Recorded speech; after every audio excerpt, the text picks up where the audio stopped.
Tax ना देने वालों पर ऐसी पाबंदियां लगाएंगे कि वो बहुत से काम नहीं कर सकेंगे। हुकूमत अब नॉन फाइलर्स की इस तरह खत्म करने जा रही है। टैक्स नेट से बाहर मौजूद शोबों को दायराकार में लाना होगा। 9% टैक्स टू जीडीपी किसी भी मुल्क की मईशत को इस्तेहकाम नहीं दिला सकता। रिटेलर्स, होलसेलर्स, ज़राअत और प्रॉपर्टी के शोबों को टैक्स नेट में लाना होगा। तनख्वाहदार और मैन्युफैक्चरिंग तबके पर जो इजाफी बोझ डाला गया उसे कम किया जाएगा।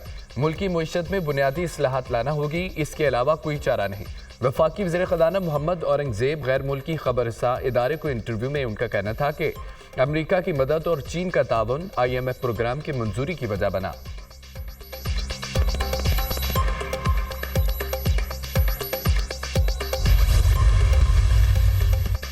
चीफ जस्टिस काजी फाइज़ ने जस्टिस मंसूर अली शाह के खत का जवाब दे दिया। खत में लिखा कि जस्टिस यहया अफरीदी को कमेटी में शामिल होने का कहा गया। जस्टिस यहया अफरीदी ने जजेस कमेटी में शामिल होने से माजरत की। जस्टिस यहया अफरीदी की माजरत पर जस्टिस अमीनुद्दीन खान को कमेटी में शामिल किया गया। चीफ जस्टिस ने जस्टिस मुनीब अख्तर को कमेटी में शामिल न करने की 11 वजूहात बता दी। सीनियर जजेस से जस्टिस मुनीब अख्तर का रवैया इंतहाई सख्त था। कानून के तहत आप इस बात पर सवाल नहीं उठा सकते कि चीफ जस्टिस किस जज को कमेटी में शामिल करे। जस्टिस मुनीब अख्तर ने दरख्वास्त गुजारों के कानूनी हक के बरखिलाफ अर्जेंट आईनी मुकदमात सुनने से इनकार किया। मुकदमात के बोझ से लापरवाह होकर गर्मियों की पूरी तातीलात की। तातीलात पूरी होने के बाद कमेटी मीटिंग्स में शिरकत पर इसरार किया, जो अगले सीनियर जज जस्टिस यहया पर उनका अदम एतमाद जाहिर करता है। सुप्रीम कोर्ट की रिवायत के बरक्स अपने सीनियर जजों का एहतराम न किया। सीनियर जजेस को ऐसे 1100 मुकदमात की समाअत तक ही महदूद कर दिया। एडहॉक जजेस को शरीयत अपीलेट बेंच के मुकदमात भी सुनने नहीं दिए।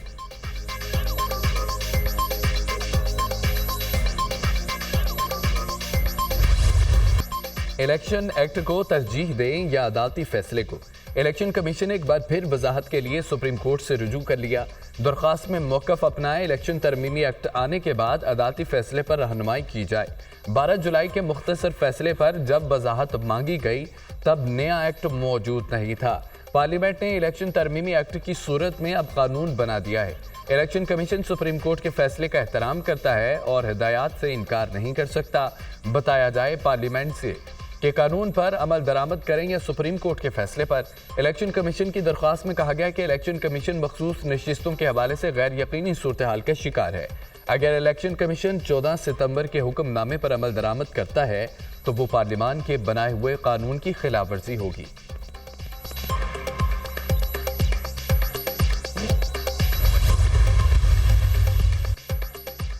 पीटीआई ने supreme court practice and procedure तरमीमी ऑर्डिनेंस चैलेंज कर दिया। चेयरमैन पीटीआई बैरिस्टर गौहर ने दरख्वास्त दायर कर दी। Supreme court practice and procedure तरमीमी ऑर्डिनेंस को कलअदम करार देने की इस्तदा। दरख्वास्त में कहा गया कि दरख्वास्त पर हतमी फैसले तक नई जजेस कमेटी को बेंचेस की तश्कील से रोका जाए। पुरानी supreme court practice and procedure जजेस कमेटी को बहाल किया जाए। प्रैक्टिस एंड प्रोसीजर तरमीमी ऑर्डिनेंस बुनियादी हुकूक और आइन के मुनाफी है। तरमीमी ऑर्डिनेंस अदलिया की आज़ादी सुलभ करने के मुतरादिफ है। दरख्वास्त में मौक़िफ़, दरख्वास्त में विफाक, वज़ारत कानून और सेक्रेटरी सदर मुमलिकत को फरीक बनाया गया।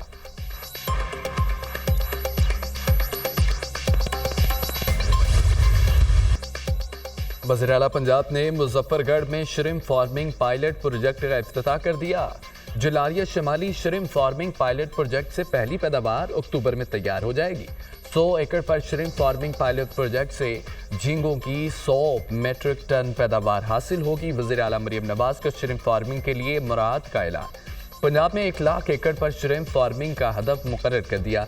तकरीब से खिताब में कहा कि दुनिया भर में श्रिम्प की बहुत मांग है, हमें फ़ायदा उठाना चाहिए। 1 लाख एकड़ पर श्रिम्प फार्मिंग से $1 अरब तक ज़र मुबादला हासिल किया जा सकता है। फार्मर्स और इन्वेस्टर्स को कम से कम लीज पर ज़मीन और मुराद देंगे। सीड, फीड और दरकार आलात भी फराहम करेंगे। मरियम औरंगज़ेब और उनकी टीम श्रिम्प फार्मिंग प्रोजेक्ट पर मुबारकबाद की मुस्तहिक है। वज़ीर आला पंजाब ने 5 नई हाइब्रिड डबल डेकर बसों का बाज़ाब्ता इफ्तिताह कर दिया। मरियम नवाज ने बस में सफ़र भी किया। लाहौर में सियाहत के लिए नए रूट्स पर 5 नई हाइब्रिड डबल डेकर बसें चलाई जाएंगी।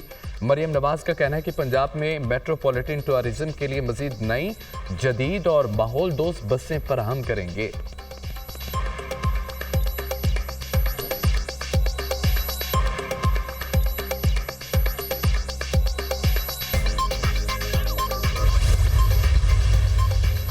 مولانا فضل الرحمان سے تحریک انصاف کے وفد کی ملاقات میں ہم پیش رفت، دونوں جماعتوں کا مشترکہ طور پر آئینی ترامیم کا مسودہ تیار کرنے کا فیصلہ۔ بیرسٹر سلمان اکرم راجہ اور سینیٹر کامران مرتضیٰ مل کر اپوزیشن کا متفقہ آئینی ترامیم کا مسودہ تیار کریں گے۔ میڈیا سے گفتگو میں سلمان اکرم راجہ نے کہا کہ مولانا فضل الرحمان ہمارے ساتھ ہیں۔ میڈیا سے مولانا کے فیصلے سے متعلق خبریں درست نہیں۔ یہ نہیں ہوگا کہ کٹ پتلی آئینی عدالت بنائی جائے۔ اس وقت جو کچھ ہو رہا ہے سب کچھ بدنیتی پر مبنی ہے۔ صاحبزادہ حامد رضا نے کہا کہ مولانا فضل الرحمان اپنے موقف پر قائم ہے۔ مولانا کا یہ موقف ہمارے لیے بہت خوشائند ہے، بڑی خوشی اور امید کے ساتھ یہاں سے جا رہے ہیں۔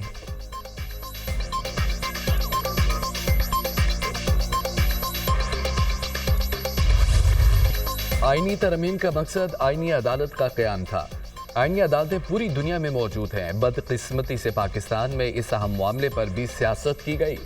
ایک وقت تھا کہ جب پاکستان کے ڈیفالٹ کی باتیں ہو رہی تھیں۔ آج شرح سود میں کمی ہونے سے معاشی اشاریے بہتر ہو رہے ہیں۔ وفاقی وزیر اطلاعات عطا تارڑ کہتے ہیں کہ IMF کے ساتھ معاہدے کے بعد معیشت ٹھیک ہونا شروع ہوئی۔ موجودہ دور میں پاکستان کی خارجہ پالیسی میں بہتری آ رہی ہے۔ ڈالر کی اسمگلنگ روکنے سے روپیہ مستحکم ہوا، مہنگائی کا سنگل ڈیجٹ پر آنا خوشائند ہے۔ بلومبرگ نے پاکستانی معیشت میں بہتری کی تعریف کی ہے۔ وزیر اعظم شہباز شریف کی عالمی رہنماؤں کے ساتھ ملاقاتوں کے دورس نتائج سامنے آئیں گے۔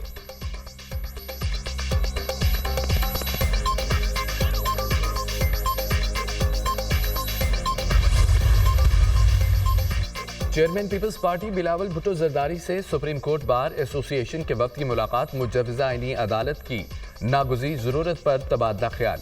عدالتی اصلاحات کے حوالے سے بھی بات چیت ہوئی ہے۔ وفد کی جانب سے بلاول بھٹو زرداری کو بار روم میں خطاب کی دعوت۔ سپریم کورٹ بار ایسوسی ایشن کے وفد کی سربراہی صدر شہزاد شوکت نے کی۔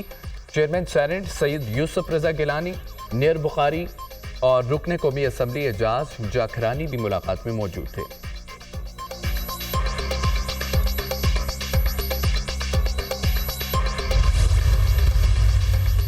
چیف الیکشن کمشنر کو آئین کی خلاف ورزی پر ہتھکڑی لگنی چاہیے۔ سپریم کورٹ کا فیصلہ حتمی ہوتا ہے۔ سپریم کورٹ کے فیصلے پر عمل درآمد کرنا پڑے گا۔ چیف جسٹس آف پاکستان کی مدت ختم ہو رہی ہے۔ قاضی فائز عیسیٰ خود سابق چیف جسٹس آف پاکستان کو خط لکھتے تھے۔ پارلیمنٹ کی بالادستی کی ایک جنگ لڑی جا رہی ہے۔ ماہر قانون اعتزاز احسن کی دنیا نیوز کے پروگرام دنیا مہر بخاری کے ساتھ میں گفتگو۔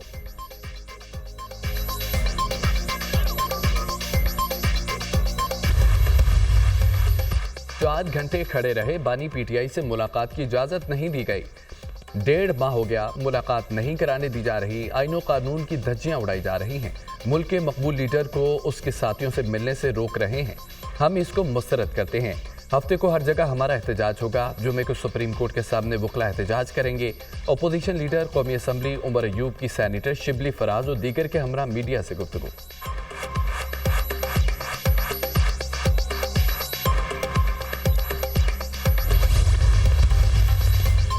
رؤف حسن کو پی ٹی آئی کے مرکزی سیکرٹری اطلاعات کے عہدے سے ہٹا دیا گیا۔ شیخ وقاص اکرم پی ٹی آئی کے مرکزی سیکرٹری اطلاعات تعینات۔ چیئرمین پی ٹی آئی بیرسٹر گوہر نے نوٹیفیکیشن جاری کر دیا۔ رؤف حسن کو P T I policy think tank کا سربراہ مقرر کر دیا۔